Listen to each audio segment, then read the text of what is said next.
अस्सलाम वालेकुम। 9 जनवरी 2025 अपने घर के अंदर पार्सल रिसीव किया अल्हम्दुलिल्लाह।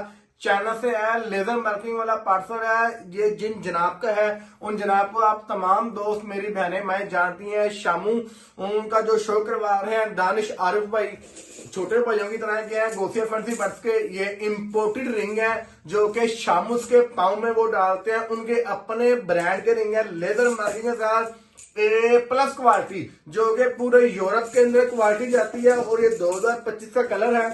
ये आप देखें माशाल्लाह से क्वांटिटी देखें कितनी ज्यादा क्वांटिटी वो बाइंग करते हैं। अभी ये क्वांटिटी कम है उनकी अल्हम्दुलिल्लाह। इससे ज्यादा क्वांटिटी का अभी ऑर्डर उनके पास मेरे पास मौजूद है, लेकिन क्योंकि चाइना छुट्टियों पे जा रहा था, मैंने बाय एयर उनके शो से पहले उनको करके दिया अरेंज।